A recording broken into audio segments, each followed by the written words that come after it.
உதயநிதியை கைது செய்ததன் மூலமாக அது எதிர்காலத்தில் விஜய்க்கே வந்து ஒரு பெரிய சிக்கலை ஏற்படுத்துவதற்கு வாய்ப்பு இருக்கு. 2031 36 உதயநிதி வந்து அந்த சீட்டுக்கு வர்றாரு. அப்ப எதிர்கட்சி வரிசையில் விஜய் இருக்கும்போது நம்மளை இவர் கைது பண்ணார்ல, அப்ப நம்ம இவரை கைது பண்ணா என்னன்னு உதயநிதி நினைப்பாரா மாட்டார். சீமான் சமீபத்தில் பேசுறாரு, ஒரு மேடையில் பேசும்போது ஒரு கெட்ட வார்த்தையே யூஸ் பண்றாரு. அதோடு ஒப்பிடும்போது உதயநிதி பேச்சு ஒண்ணுமே இல்லை. இப்போ ரோட்ல ஒரு ரவுடி பே வந்து ஏதாவது கலாட்டா பண்ணிட்டு இருப்பான், குடிச்சிட்டு அலப்பறை பண்ணிட்டு இருப்பான். ஒரு நாகரிக மனிதன் என்ன பண்ணுவான், இந்த நாய் என்னடா இங்க உட்காந்து தகராறு பண்ணிட்டு இருக்கானு இப்படி ஒதுங்கி போவான். அப்போ அவன் என்ன நினைப்பான் அப்படின்னா, பத்தியா இவன் பயந்துக்கிட்டு போறான்னு நினைப்பான். நாம் தமிழர்காரனா அப்படிதான் நினைப்பான். இப்போ பார்த்தீங்கன்னா ஓம் நமச்சிவாயங்கிறாரு, இது வழக்கமாக சொல்றது தான். இப்போ திடீர்னு ஒரு ஜெய்ஹிந்த் அப்படின்னு ஒரு வார்த்தை யூஸ் பண்றாரு, அதன் மூலமாக தன்னை ஒரு தேசியவாதியாக காட்ட முயற்சி பண்றாரு. இன்னொரு பக்கம் நீங்க தமிழ்ல பேசணும்னு தமிழராகவும் காட்டிக்க முயற்சி பண்றாரு. இந்த மாதிரி தனுஷனுடைய அரசியல்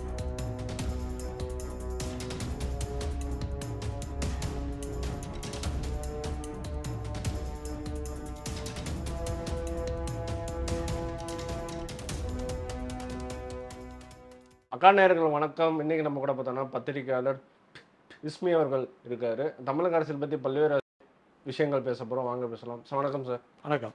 எப்படி இருக்கீங்க சார்? நல்லா இருக்கு.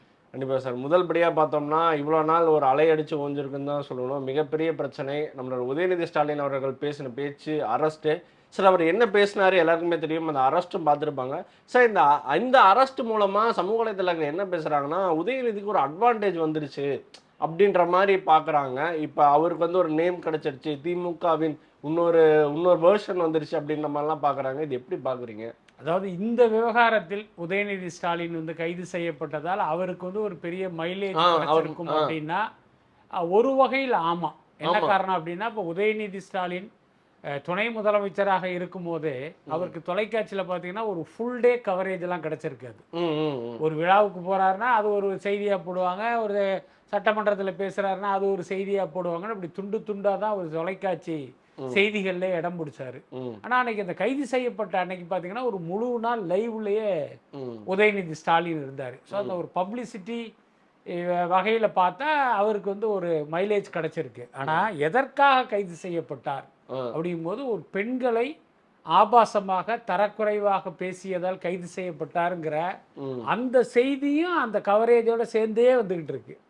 அப்ப பாக்குற பெண்கள் என்னடா அது உதயநிதி நம்ம நல்ல மாதிரி நினைச்சோம், அவர் என்ன இப்படியா பேசினாரு, இப்படியா ஒரு கமெண்ட் அடிச்சாரு அப்படின்னு தானே மக்கள் நினைச்சிருப்பாங்க. அப்ப அது அவருக்கு எப்படி அது மைலேஜாக மாறும். இன்னும் சொல்ல போனா உதயநிதிக்கு பெண்கள் மத்தியில் இருந்த நன்மதிப்பு குறைகிற ஒரு விஷயமா தான் அது இருந்திருக்கும். அதுக்கப்புறம் பார்த்தீங்கன்னா இந்த கைது நடவடிக்கை அப்படிங்கிறது உண்மையிலேயே அவர் தவறு செய்து அவர் மீது வந்து ஒரு கைது நடவடிக்கை எடுக்கணும்னு நினச்சி எடுக்கப்பட்டதா, இல்லை அவரை சும்மா நம்ம வந்து அலைக்கழிக்கணும் அல்லது அவரை பயமுறுத்தணுங்கிறதுனால எடுக்கப்பட்டதாங்கிற கேள்வி வந்து மக்கள்கிட்ட இருக்கு. என்ன காரணம், நீங்கள் காலையில் போய் அவர் வீட்டில் கதவை தட்டி அவரை கைது பண்ண போகிறாங்க போலீஸு. அப்போ இவர் வந்து ஒரு பேசக்கூடாத விஷயத்தை பேசிட்டாரு. அப்போ இதன் வந்த புகாரின் அடிப்படையில் அவர் கைது செய்யப்படுறாரு அப்படின்னா அந்த நடைமுறை தான் தொடர்ந்து இருக்கணும். ஆனால் திடீர்னு பார்த்தீங்கன்னா கோர்ட்டில் போய் இல்லை நாங்கள் வந்து அவரை ரிமாண்ட் பண்ணுற ஐடியா நாங்கள் வந்து விசாரிச்சுட்டு விட்டுருவோம் அப்படின்னு சொல்கிறது. அப்போ அதெல்லாம் வச்சு பார்க்கும்போது இப்போ மக்கள் மத்தியில் இருக்கிற கேள்விங்கிறது நியாயமானதாக தான் தெரியும். சார் இது விஷயமா நான் இன்னும் சில பேர்கிட்ட பேசினேன், இன்டர்வியூஸ்லாம் பண்ணேன் பத்திரிகையாளர்கிட்ட. அவங்க என்ன சொன்னாங்கன்னா, இந்த அரெஸ்டே தேவையில்லாத விஷயமா தான் பார்க்குறாங்க. விஜய் கொஞ்சம் அவசரப்படுறாரோ இல்லை ரொம்ப உக்கிரமாக இருக்காரோ அப்படின்ற மாதிரிலாம் பார்க்குறாங்க. இந்த விஷயத்துக்காக அரெஸ்ட்டாக பார்க்குறீங்க. ஃபஸ்ட்டு இந்த அரெஸ்ட்டை எப்படி பார்க்குறீங்க? அவசியமானதா அவசியமற்றதா? அதாவது ரொம்ப வெளிப்படையாக சொல்லணும் அப்படின்னா, உதயநிதியை கைது செய்ததன் மூலமாக அது எதிர்காலத்தில் விஜய்க்கே வந்து ஒரு பெரிய சிக்கலை ஏற்படுத்துவதற்கு வாய்ப்பு இருக்கு. என்ன காரணம் அப்படின்னா, என்னதான் ஒரு நாகரிக அரசியலை விஜய் தொடங்கி வைத்தாலும் அதோட அர்த்தம் என்னன்னா, அவர் முதல்வராக பதவியேற்ற பிறகு ஸ்டாலின் உட்பட பல எதிர்கட்சி தலைவர்களை தேடி போய் அவர்களிடம் வாழ்த்து பெற்றாரு. அது வந்து உண்மையிலேயே தமிழ்நாடு இதுவரை காணாத ஒரு காட்சி. ஸோ இதுக்கப்புறம் பார்த்தீங்கன்னா இந்த நாகரிக அரசியல் தொடரும் அப்படின்னு தான் நம்ம எதிர்பார்க்குறோம். ஆனால் அடுத்த நாட்கள்லேயே அந்த சீன்லாம் மாறினதை நம்ம பார்த்துட்டோம். இப்போ வந்து இந்த விஷயத்துக்காக விஜய் அவர்கள் இப்போ உதயநிதி வந்து கைது செய்கிற ஒரு சூழலை வந்து ஏற்படுத்தும் போது எதிர்காலம் பார்த்தீங்கன்னா விஜய் வந்து முதல்வர் நாற்காலியில் இருப்பார் அப்படின்லாம் சொல்ல முடியாது. எதிர்காலத்தில் என்ன வேண்டுமானால் நடக்கலாம். ஒரு வாதத்துக்காக சொல்றேன். 2031 36 உதயநிதி வந்து அந்த சீட்டுக்கு வர்றாரு. அப்ப எதிர்கட்சி வரிசையில் விஜய் இருக்கும்போது நம்மளை இவர் கைது பண்ணார்ல, அப்ப நம்ம இவரை கைது பண்ணா என்னன்னு உதயநிதி நினைப்பாரா மாட்டார். ஸோ அப்படி அவர் நினைத்து அப்படி ஒரு பழிவாங்கும் நடவடிக்கை எடுப்பதற்கு இந்த கைது அப்படிங்கிறது ஒரு காரணம் ஆயிடக்கூடாதுங்கிற ஒரு கவலை நமக்கு இருக்கு. அதுக்கு அடுத்து சீமான் சமீபத்தில் பேசுறாரு. ஒரு மேடையில் பேசும்போது ஒரு கெட்ட வார்த்தையே யூஸ் பண்றாரு. நீங்க எல்லாருமே பார்த்துட்டீங்க. அதோடு ஒப்பிடும்போது உதயநிதி பேச்சு ஒண்ணுமே இல்லை. உதயநிதி பேசுனது சாதாரண வார்த்தை தான். அதை வந்து நாம நினைச்சோம்னா டபுள் மீனிங்கா எடுத்துக்கலாம். அவர் பேசுனது அதுல ஆபாச வார்த்தையெல்லாம் ஒண்ணுமே கிடையாது. அவர் பேசுனது நீங்க நேரடியா எடுத்துக்கிட்டீங்கன்னா அதுல எந்த ஆபாசமும் இல்லை. ஆனா அதை நீங்க டபுள் மீனிங்கா எடுக்கும் போது தான் அது ஆபாச வார்த்தையா மாறுது. ஆனா இங்க துரதிர்ஷ்டம் என்னன்னா தமிழ்ல உள்ள ஒவ்வொரு வார்த்தைக்குமே இன்னொரு அர்த்தம் இருக்கு. ஆனா சீமான் பேசுனது பாத்தீங்கன்னா டைரக்டாவே வந்து ஆபாசமா பேசுறாரு. அது இல்லாம விஜய் குறித்து என்னென்னமோ பேசியிருக்காரு. நீ செத்து போன்லாம் சொல்லியிருக்காரு. அதனுடைய வீடியோலாம் நீங்க பார்த்துருப்பீங்க. அதுக்கடுத்து அவர் கட்சியில் ஓடுகிற இன்னொரு சாக்கடை பத்தி நம்ம தனியா சொல்ல தேவையில்லை. விஜய் குறித்து என்னவெல்லாம் பேசியிருக்காருங்கிறது எல்லாருக்கும் தெரியும். அப்ப நீங்க உங்களை தரக்குறைவா அல்லது ஆபாசமா பேசுனதே அளவுகோலா வச்சு நீங்க அரெஸ்ட் பண்ணணும்னா முதல்ல சாக்கடையை பண்ணணும், சீமானை பண்ணணும். அதை விட்டுட்டு எதுக்கு நீங்க உதயநிதியை போய் கை வச்சீங்கிறது ஒரு நியாயமான கேள்விதான். அதை தவிர்த்து இருக்கலாம். சார் அடுத்தவங்க அரெஸ்ட் ஆவாங்களா? சரி நீங்களே எடுத்ததுனால கேட்குறேன், அடுத்தவங்க அரெஸ்ட் ஆவாங்களா சார்? நியாயப்படி செய்யணும். ஏன்னா இப்போ உதயநிதி பேசியதை வந்து நீங்க ஒரு பெரிய விஷயமாக கொடுஞ்செயலாக நினைத்து அவர் வந்து கைது செய்கிற அளவுக்கு போகும்போது இதைவிட மோசமான வார்த்தைகளை பிரயோகித்தவர்களை மட்டும் எப்படி விட முடியும்? இதுல இன்னொரு சிக்கலும் இருக்கு. இப்ப உதயநிதி கைதுக்கு அப்புறம் ஒரு நாம் தமிழர் கட்சிக்காரன் என்ன சொல்லுவான் அப்படின்னா, பத்தியா உதயநிதி அரெஸ்ட் பண்ணிட முடியும், எங்க அண்ணன் சீமானை கை வைக்க முடியுமா? எங்க அண்ணன்னாலே விஜய்க்கு பயம், விஜய்க்கு வந்து எங்க அண்ணனை கை வைக்கிற தைரியம் இருக்கான்னு கேட்பான்ல. விஜய் கோழையெல்லாம் கிடையாது, சீமானை விட தைரியசாலி விஜய், எனக்கு தெரியும். ஆனா விஜயை பொறுத்த வரைக்கும் இப்ப அடக்கி வாசிக்கிறாரு. ஏன்னா எடுத்தவனே நம்ம அந்த மாதிரி ஒரு பாஞ்சிர வேணாம் அப்படிங்கிற மாதிரி அவர் ஒரு அமைதியான ஒரு ஆட்சியை கொடுக்கணும்னு நினைக்கிறாரு. ஆனா இங்க என்ன சூழல் அப்படின்னா, இப்ப ரோட்ல ஒரு ரவுடி பே வந்து ஏதாவது கலாட்டா பண்ணிட்டு இருப்பான், குடிச்சிட்டு அலப்பறை பண்ணிட்டு இருப்பான். ஒரு நாகரிக மனிதன் என்ன பண்ணுவான், இந்த நாய் என்னடா இங்க உட்காந்து தகராறு பண்ணிட்டு இருக்கானு அப்படி ஒதுங்கி போவான். அப்ப அவன் என்ன நினைப்பான் அப்படின்னா, பத்தியா இவன் பயந்துகிட்டு போறான்னு நினைப்பான். நாம் தமிழர்காரனா அப்படிதான் நினைப்பான். என்ன சீமான் மீது நடவடிக்கை எடுக்காததுக்கு காரணம் விஜய் வந்து பயந்துட்டாரு, எங்க சீமானன் தான் கெத்து அப்படின்லாம் அவன் நினைச்சுக்கிட்டு இருப்பான். அப்படி நினைப்பதற்கு நீங்க ஒரு சந்தர்ப்பத்தை கொடுத்துறாதீங்கிறது தான். அவர் வந்து உங்களை ஆபாசமா பேசியிருக்காரா, அவரு உங்களை தப்பா பேசியிருக்காரா, அப்ப நடவடிக்கை எடுங்க. ஓகே சார், இது இன்னொரு விஷயமாவும் எப்படி பாக்குறாங்கன்னா, உதயநிதி மேலே அரெஸ்ட் பண்ணிட்டாங்கப்பா, அப்ப மத்தவங்களும் நம்ம அமைதியா பேசணும்னு நினைப்பாங்கன்னு சொல்றாங்க. ஏன்னா இப்ப சட்டமன்ற உறுப்பினர்களே விஜய் வந்து அடிப்பேன், உதப்பேன், மண்டை உடைப்பேன் அது மாதிரிலாம் சொல்றது. இப்போ உதயநிதியே அரெஸ்ட் பண்ணிட்டாங்கன்னா மற்றவங்களும் அமைதியாக இருப்பாங்க தானே, இது இப்படி எடுத்துக்கலாமா? இல்லை, அது ஒரு வகையில் கரெக்டு தான். நம்ம என்ன சொல்கிறோம் அப்படின்னா, உதயநிதியே அரெஸ்ட் பண்ண நீங்கள் ஏன் சீமானை அரெஸ்ட் பண்ணல? இதை விட மோசமாக பேசியிருக்காரு. அப்புறம் இன்னொரு பத்திரிகை ஆசிரியர் அவர் உங்களை என்னவெல்லாம் பேசினாரு. கரூர்ல வந்து அந்த 41 பேர் உயிரிழப்பு நடக்கும்போது விஜயே அடிச்சு கொல்லணுங்கிற மாதிரியான வார்த்தை பிரயோகங்கள்லாம் வந்ததெல்லாம் நம்ம பார்த்தோம். இன்னைக்கு நீங்க சோசியல் மீடியாவில் போய் பாருங்க, விஜய் அவர்கள் தமிழ்நாட்டினுடைய முதலமைச்சர். ஆனா அந்த நினைப்பு கொஞ்சம் கூட இல்லாம ஒரு தரக்குறைவான மொழிகளில் விஜய் அவர்களை விமர்சனம் பண்ற பல பேரை நம்ம பார்க்கிறோம்.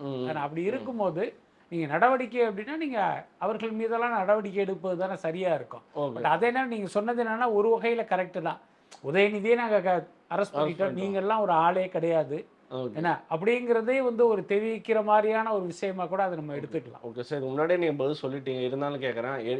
எல்லாருமே ஆட்சியில் இருக்க போகிறது இல்லை, அடுத்தடுத்தவங்க மாறி மாறி வந்துட்டே தான் இருப்பாங்க. அடுத்து அண்ணாமலை வரலாம், அனுஷ் வரலாம், யார் வேணாலும் வரலாம். ஸோ விஜய் அவர்களை பழி வாங்குறதுக்கு ஏதாவது பண்ணுவாங்களா உதயநிதி? அது நடக்குமா அடுத்த ஆட்சியில? அதாவது வந்து நீங்க சொன்ன மாதிரி தனுஷ் வரலாம், அண்ணாமலை வரலாம், அதாவது அரசியலுக்கு வரலாம். ஒரு முதலமைச்சரா வர முடியாது. கனவுல வேணா அவர்கள்லாம் முதலமைச்சராக ஓகே. வருவதற்கு வாய்ப்பு இருக்கு. ஆ. மற்றபடி அரசியலுக்கு வரலாம், அதனால ஒன்றும் இல்லை. அதே நேரம் ஏதாவது ஒரு பெரிய கட்சியோடு ம். சவாரி பண்ணி அந்த கூட்டணிக்குள் வருவதற்கோ அந்த அமைச்சரவைக்குள் வருவதற்கோ வாய்ப்பு இருக்கு. அதை நம்ம இல்லைன்னு சொல்ல முடியாது. ஆனா பொதுவாகவே பார்த்தீங்கன்னா இப்ப கருணாநிதி ஜெயலலிதா ஆட்சியில கூட பார்த்தீங்கன்னா ஒரு சின்னதாக ஒரு இதை மெயின்டைன் பண்ணுவாங்க. இந்த எல்லைக்கோட்டை தாண்டி நீ வரக்கூடாது, அந்த எல்லைக்கோட்டை தாண்டி நான் வரமாட்டேங்கிற அளவுக்கு ஒரு அண்டர்ஸ்டாண்டிங் இருக்கு அந்த பாலிடிக்ஸ்ல. ஒரு பக்கம் விமர்சனங்கள் அது இதெல்லாம் இருந்தாலும் ஒரு கட்டத்துக்கு மேல பாத்தீங்கன்னா அவங்களுக்குள்ள வந்து ஒரு சின்னதாக ஒரு அண்டர்ஸ்டாண்டிங் இருந்த மாதிரி எனக்கு தோன்றியது உண்டு. ஸோ இப்போ அடுத்த தலைமுறைக்கும் அந்த மாதிரி ஒரு எல்லைக்கு அவுட்ல நின்று இவங்க அரசியல் பண்ணுவாங்களா, இல்ல மாறி மாறி நீ என்னை உள்ள வச்சியா நான் உன்னை வைக்கிறேங்கிற மாதிரி போவாங்களாங்கிறது தெரியல. ஆமா, அதை வந்து நம்ம பொறுத்திருந்து தான் பார்க்கணும். Okay sir. அண்ணாமலை தனுஷ் பற்றி நிறைய கேள்விகள் இருக்குது, நான் பின்னாடி வச்சுருக்கேன். இப்போ அடுத்து இன்னொரு சம்பவம் நடந்திருக்கு. நம்மளோட தமிழக முதல்வர் ஜோசப் விஜய் அவர்கள் ஆட்சி அமைஞ்சதுக்கப்புறம் முதல் பட்ஜெட் தாக்கல். எப்படி பார்க்குறீங்க சார்? பட்ஜெட்டை எப்படி பார்க்குறீங்க? பொதுவாகவே இந்த பட்ஜெட் அப்படிங்கிறது அது வெறும் அறிவிப்பு தான். இன்னொன்று இன்னைக்கு ஊடகங்கள் கூட பார்த்தீங்கன்னா இந்த பட்ஜெட்டை பற்றியெல்லாம் பயங்கரமாக பேசிக்கிட்டு இருக்காங்க. எனக்கு தெரிஞ்சு அது ஒரு அர்த்தமற்ற விவாதம், அர்த்தமற்ற பேச்சா தான் நான் நினைக்கிறேன். என்னன்னா பட்ஜெட்னாலே அறிவிப்புங்கிறது இருக்கும், ஆனா இது எல்லாமே வந்து செயல் வடிவம் பெறுதாங்கிறதுல தான் நம்மளுடைய கவனம் இருக்கணும். மற்றபடி பார்த்தீங்கன்னா பள்ளி கல்வித்துறைக்கு 44,000 கோடி, இந்த இதுக்கு 25,000 கோடி, அதுக்கு 7,000 கோடி, 8,000 கோடின்னு அந்த ஒதுக்கீடுங்கிறது அது இருக்கும். ஆனால் அதெல்லாம் செயல் வடிவம் பெறும்போது தான் இந்த நாடு வந்து அடுத்த கட்டத்துக்கு போகும், நாடு வளம் பெறும், மக்கள் பயன்பெறுவாங்க. ஆனால் காலங்காலமாக பார்த்தா இந்த பட்ஜெட்டில் அறிவிப்புகள் மட்டும்தான் வந்துகிட்டு இருக்கு. எல்லாத்துக்கும் மேலே நீங்கள் பார்த்துருப்பீங்க, கடந்த திமுக ஆட்சியில் ஒவ்வொரு வருஷமே முதல் வருஷம் என்ன அறிவிச்சாங்களோ அதையே அடுத்த வருஷமும் கொஞ்சம் கூட கூச்சம் இல்லாமல் அறிவிப்பாங்க. இப்போ என்ன அர்த்தம்னா போன வருஷம் அறிவிச்சாங்க, அதை எதுவுமே செய்யலைன்னு அதுக்குள்ளார ஒரு அர்த்தம் இருக்குல்ல. ஸோ அந்த மாதிரி தாவேக்காவுடைய பட்ஜெட் அறிவிப்பும் போயிடக்கூடாது. ஏன்னா அதுக்கு அடுத்து பார்த்தீங்கன்னா இந்த அறிவிப்பு வந்து முழுக்க முழுக்க பார்த்தீங்கன்னா ஒரு தாவேக்காவுடைய அவங்களுடைய ஐடியாலஜியை பிரதிபலிக்கிற ஒரு பட்ஜெட்டாக வந்து என்னால் பார்க்க முடியல, பார்க்கவும் கூடாதுன்னு நினைக்கிறேன்.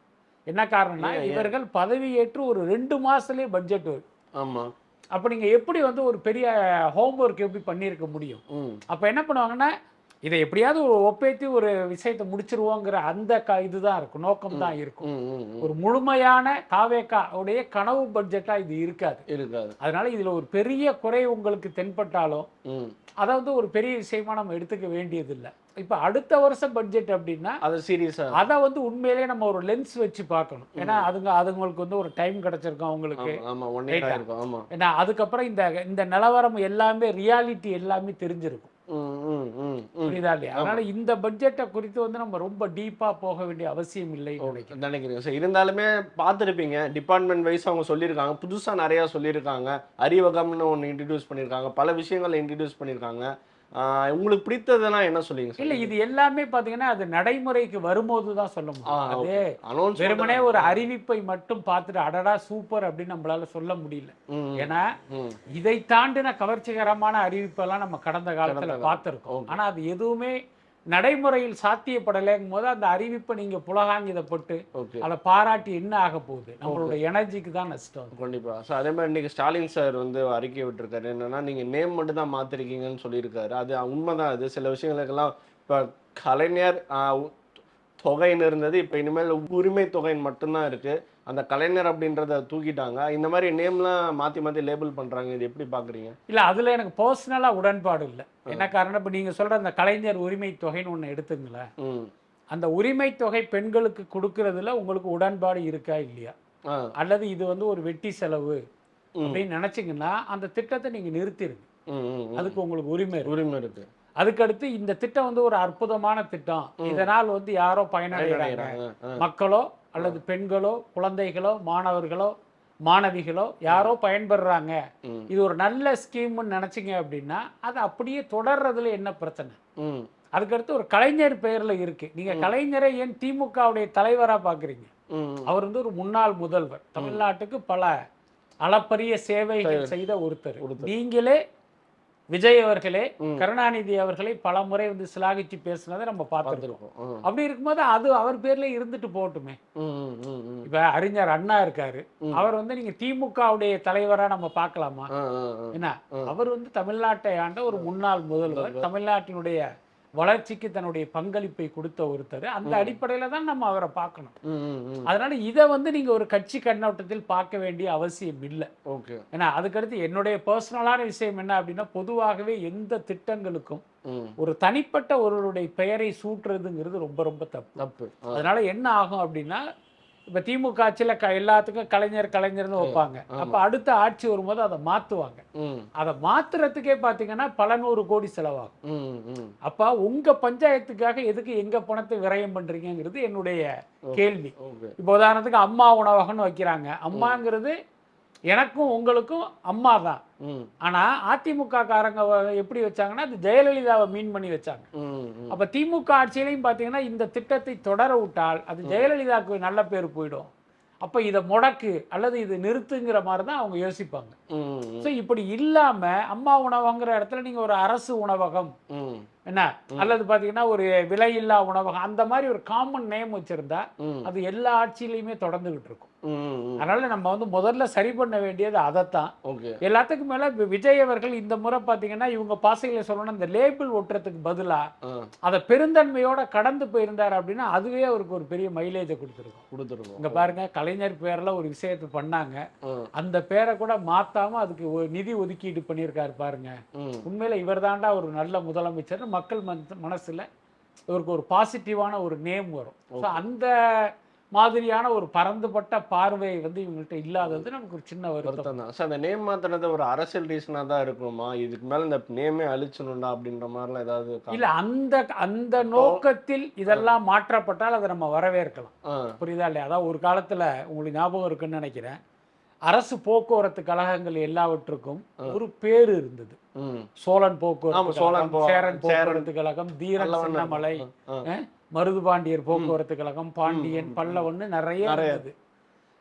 அதுக்கப்புறம் என்னாச்சு அப்படின்னா ஒவ்வொரு சாதிக்காரங்களுமே கிளம்பிட்டு எங்க ஊர்ல ஒரு தலைவர் இருந்தாரு, எங்க ஊரை தனி கோட்டமா பிரிச்சு அதுக்கு வந்து இவர் பேரை வைக்கணும், எங்க ஊரை வந்து தலைமையிடமா வச்சு அந்த போக்குவரத்து கழகத்துக்கு வந்து இவர் பேரை வைக்கணும்னு பல சாதிக்காரங்க கிளம்பிட்டாங்க. அப்படி கிளம்புன ஆட்களை எல்லாம் லிஸ்ட் போட்டா தமிழ்நாட்டில் ஓடுற ஒவ்வொரு பஸ்ஸுக்கும் ஒரு சாதி தலைவர் பேரை வைக்கணும், அந்த அளவுக்கு கிளம்பிட்டாங்க. அப்புறம் பார்த்தா என்னடா அது இவ்வளவு பெரிய தலைவலியா மாறிடுச்சே அப்படின்ட்டு தான் அந்த மொத்த பேரையும் தூக்கிட்டு வெறுமனே பார்த்தீங்கன்னா அரசு போக்குவரத்து கழகம், அரசு விரைவு போக்குவரத்து கழகம் மாத்திட்டாங்க.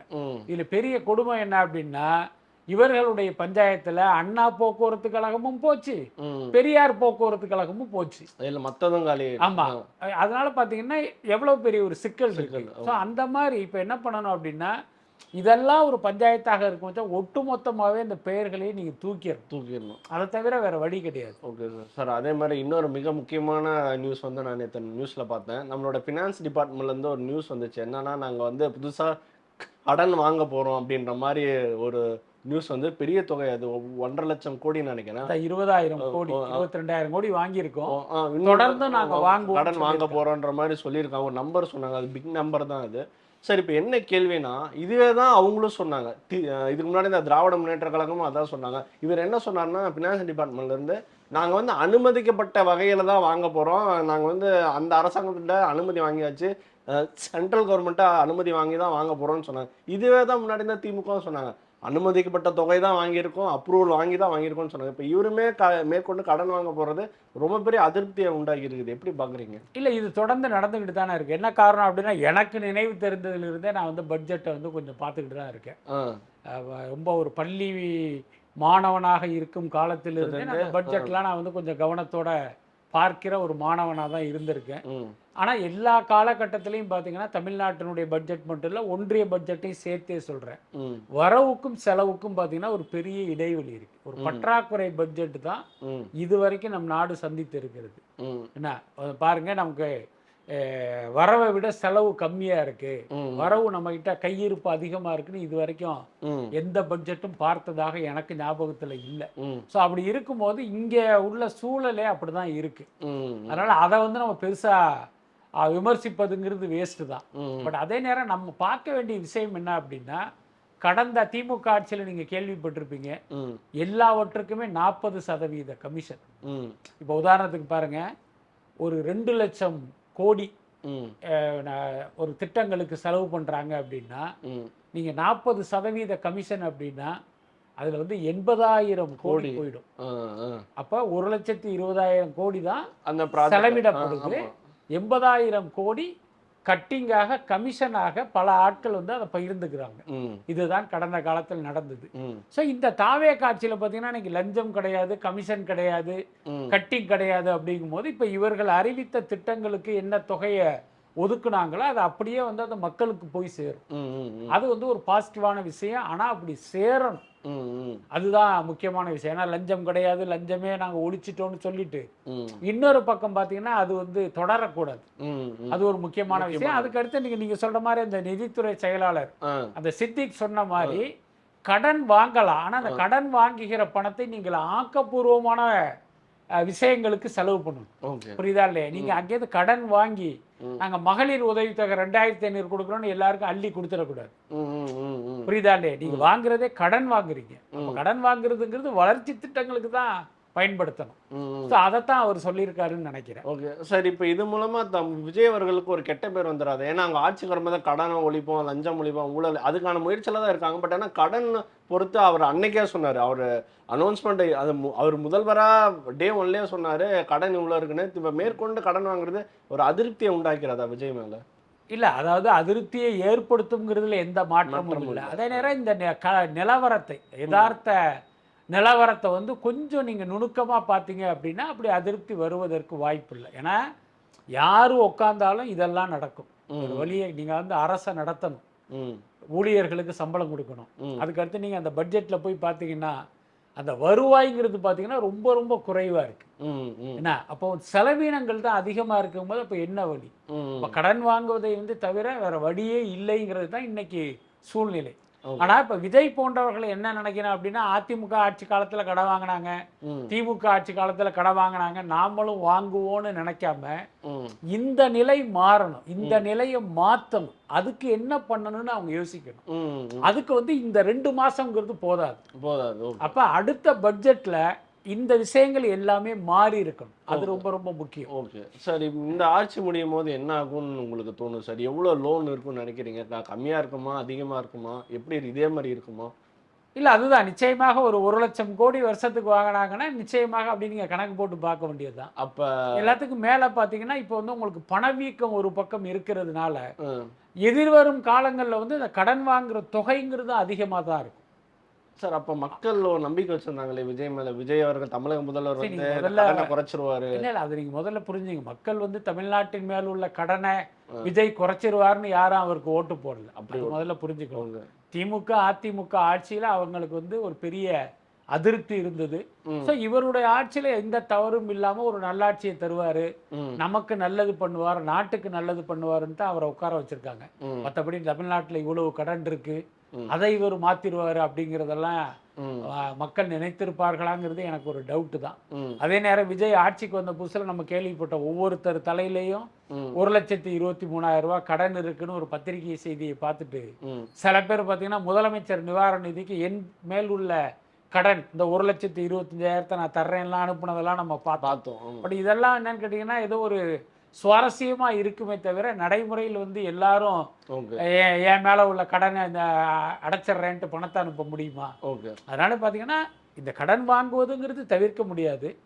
அதை எந்த அளவுக்கு குறைக்க முடியும் அப்படிங்கிறத வேணா விஜய் அவர்கள் செய்யலாம். அதை வேணா நம்ம எதிர்பார்க்கலாம். Okay sir. ஓகே, அடுத்தபடியா இன்னைக்கு பட்ஜெட்ல நான் ஒரு இன்னொரு விஷயத்தை பார்த்தேன் சார். என்னன்னா உதயநிதி ஸ்டாலின் இந்த பிரஸ் மீட்டுக்கு வராரு, சுத்தி அவங்க கட்சிக்காரங்களாம் சட்டமன்ற உறுப்பினர்கள், அமைச்சர் சேகர் பாபு, ஏவாவெல்லாம் இருக்காங்க. சேகர் பாபு வரது கொஞ்சம் லேட் ஆயிடுச்சு. சட்டமன்ற உறுப்பினர்லாம் வந்து அந்த உதயநிதி பக்கத்தில் அந்த ப்ரெஸ் மீட்டில் நிற்கிற மாதிரி வந்து நின்றுட்டாங்க. ஒருத்தர் என்ன கேட்குறாருன்னா, இருப்பா சேகர் பாபு வருவாருப்பான்னு சொல்லிட்டாரு. எவ்வளோ நாளைக்கு அவரே இருப்பார், நாங்கள் நிற்கிறோம் அப்படின்ற மாதிரி ஒரு சட்டமன்ற உறுப்பினர் சொல்லிட்டாரு. சரி, இது நான் ரொம்ப ரொம்ப முக்கியமான விஷயமா நான் பார்க்குறேன். ஏன் அப்படின்னா சேகர் பாபு முக்கியமான நபராக இருந்திருக்காரு, இப்போவும் இருக்காரு. இப்போ அவரையே அவாய்ட் பண்ணுற மாதிரி ஒரு சட்டமன்ற உறுப்பினர் தான் சொல்கிறாரு. இது எப்படி பார்க்கறது? அவர் அவாய்ட் பண்ணுறாங்க, இனிமேல் தேவையில்ல நினச்சிட்டாங்களா? இல்ல அப்படி கிடையாது. இப்ப திமுகவை பொறுத்த வரைக்கும் அது ஸ்டாலின் குடும்பத்தினுடைய கட்டுப்பாட்டில் இருந்தாலும், ம். நீங்க இந்த பத்திரிகை செய்திகள்லாம் வச்சு பார்க்கும்போது, அதிலேயே வந்து ஸ்டாலின் கோஷ்டி, உதயநிதி கோஷ்டி அப்படின்னு இருக்கிறதாக செய்திகள் வருது. என்ன காரணம்னா, இப்ப ஸ்டாலின் அப்படின்னாலே இப்ப அவருக்குன்னு வந்து ஒரு ஒரு லிஸ்ட் இருக்கு. ம். மா சுப்பிரமணியம், ம். சேகர் பாபு, ம். பொன்முடி, ம். பெரியசாமி, ஏவாவேலு, ம். இந்த மாதிரி பார்த்தீங்கன்னா, திமுக அமைச்சரவையில் யாரெல்லாம் இருப்போன்னு நீங்க கண்ண மூடிட்டு எழுத முடியும். ம். இது எல்லாமே பார்த்தீங்கன்னா, ஸ்டாலினுடைய தேர்வு இதெல்லாமே. ம். உதயநிதி என்ன சொல்றாரு அப்படின்னா, இந்த பேட்டர்னை மாத்திட்டு நம்ம இளைஞர்களை கொண்டு வாய்ப்பு. வரணும் ம். அப்படிங்கிறது அவருடைய ம். வலியுறுத்தலா இருக்கு. எல்லாத்துக்கும் மேல திமுக ஆட்சி நடக்கும் போதே சேகர்பாபுக்கான முக்கியத்துவத்தை குறைக்கணும், ம். அந்த மாவட்டத்தை பிரிச்சு வேணான்னு கேட்டா ம். வேற சில பேரை நியமிக்கணும்லாம் இவர் சொல்லிட்டு இருக்காரு. சுருக்கமா சொல்லணும்னா சேகர்பாபுடைய முக்கியத்துவத்தை குறைக்கணும் அப்படின்னு உதயநிதி விரும்புறாரு. ம். ம். பட் அதே நேரம் அதை வெளிப்படையாக காட்டிக்காம, ம்.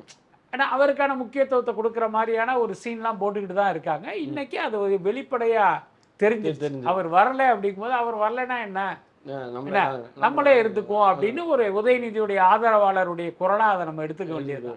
இது என்னன்னா எதிர்காலத்தில் நடக்க போவதற்கான ஒரு முன்னோட்டமா கூட நம்ம இதான் சார் நான் கேட்கறேன். அடுத்து இது எந்த அளவு கொண்டு போகும்னு நினைக்கிறீங்க? திமுகல என்ன மாற்றங்கள் ஏற்படும் நினைக்கிறீங்க? அதாவது ஒண்ணு தெரிஞ்சுங்க, புதியன அதாவது பழையன கழிதலும் புதியன புகுதலும்ங்கிறது வாழ்க்கையில வந்து தவிர்க்க முடியாத ஒண்ணு. அப்படி இருக்கும்போது அது எல்லாவற்றிலும் நடக்கும்போது திமுகவுலையும் நடக்காம இருக்குமா?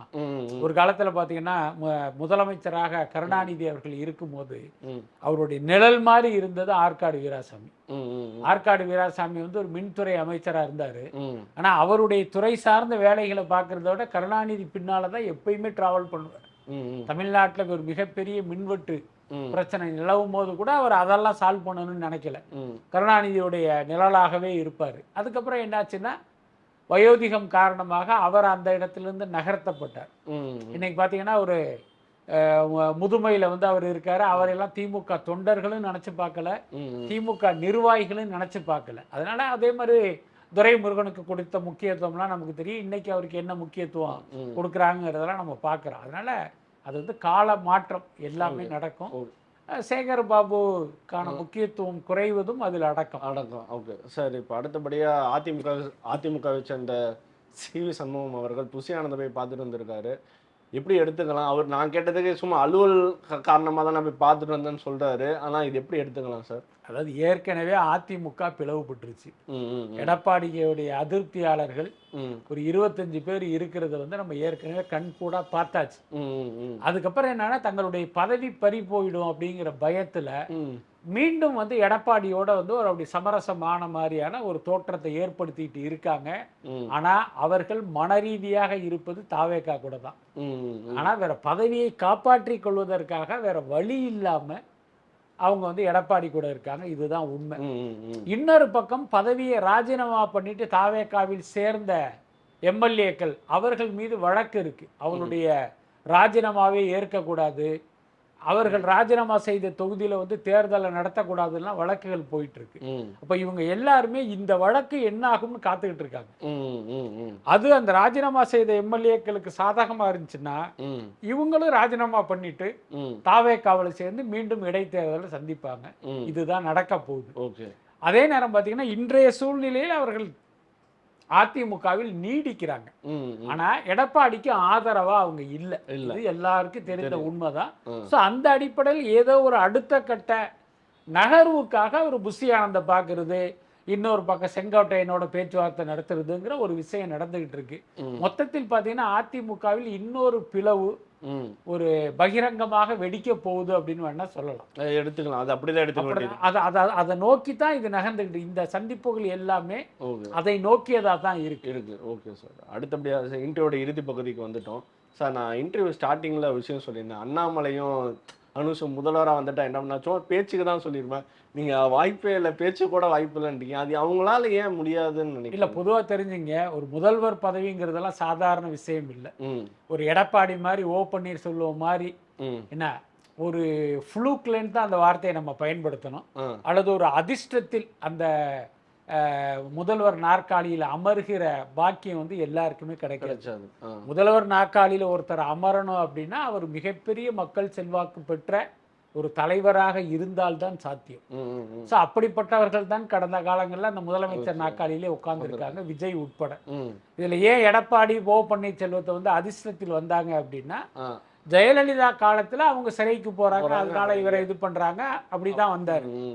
எடப்பாடி பழனிசாமி வந்தது என்னன்னா, பன்னீர்செல்வம் அங்கிருந்து ஒரு புரட்சி பண்ண நினைச்சாரு, அதனால அவர் தூக்கி போட்டு எடப்பாடி உள்ள கொண்டு வந்தாங்க.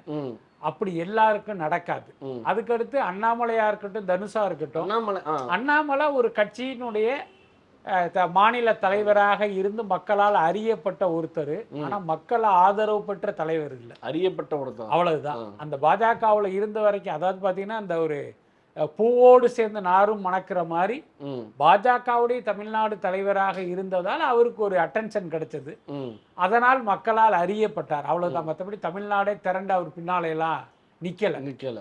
அப்புறம் தனுஷை பார்த்தீங்கன்னா இங்கே நிறைய நடிகர்கள் இருக்காங்க, அதில் ஒருவர் தனுஷ் மிகச்சிறந்த நடிகர். அவர் நடித்த படம் நல்லா இருந்துச்சுன்னா மக்கள் போய் பார்ப்பாங்க, நல்லா இல்லைன்னா கரை மாதிரி அதை ஃப்ளாப் ஆகிடும். இந்த இடத்துல தான் இருக்கார். நல்லா கேட்டுங்க, விஜய் படம் ஜனநாயகன் வந்திருக்கு, அந்த படம் வந்து சுமாரான படம், ஆனால் லீக்கான படம். ஆனால் இன்னைக்கு பார்த்தீங்கன்னா அது 200 கோடி வசூலை நோக்கி போயிட்டு இருக்கு தமிழ்நாட்டில். எந்த படமும் வசூலிக்காத, எந்த படமும் கொடுக்காத ஒரு ஷேரை வந்து அந்த படம் கொடுக்குது. ஆமா, லீக்கான படம். ஆமா, ஆனா தனுஷ் போன்றவர்கள் நடிக்கிற படம் நல்லா இருந்தா ஓடும், நல்லா இல்லைன்னா ஓடாது. அப்ப விஜய்க்கும் தனுஷுக்கும் வித்தியாசம் இருக்கு. விஜய்க்கு இருக்கிறது ஒரு மிகப்பெரிய கூட்டம், தனுஷுக்கு ரசிகர்கள் இருக்காங்க, அவ்வளவுதான்.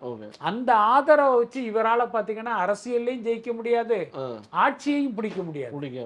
அந்த அடிப்படையில தான் நம்ம அந்த கருத்தை சொன்னோம். மற்றபடி அரசியலுக்கு வருகிற உரிமை எல்லாருக்குமே இருக்கு. உங்களை மக்கள் உங்களுக்கு ஆதரவு கொடுத்தால் நீங்க எந்த உயரத்துக்கும் போக முடியும். ஆனா இன்றைய உங்களுடைய பொசிஷனை வச்சு பார்க்கும்போது அது சாத்தியம் இல்லைன்னு சொல்றேன். ஓகே சார், இப்ப அனுஷ் பார்த்தோம்னா விஜய் அவர்கள் அப்போஸ் பண்ணி தான் அரசியல் பண்ணியாக வேண்டிய சுச்சுவேஷன் இருக்கு. 31 தமிழக முதல்வரை எதிர்த்து தான் அவர் அரசியல் பண்ணார். அது அப்படிதான் விஜய் அவர்களும் பண்ணார், ஸ்டாலினை எதிர்த்து தான் அவரும் பண்ணாரு. ஸோ இப்போ விஜய் அவர்களை எதிர்த்து அவரால் அரசியல் பண்ண முடியும்னு உங்களுக்கு தோணுதா? ஏன்னா 31 எலெக்ஷன் வரப்போது, வேற வழியில வாயை தொடர்ந்து தமிழக முதல்வர் எதிர்த்து பேசிதான் ஆகணும், அது அவரால் முடியும்னு உங்களுக்கு தோணுதா? இல்ல, விஜயை எதிர்த்து யார் வேணுமானாலும் பேசலாம், இல்ல அது பிரச்சனை இல்லை.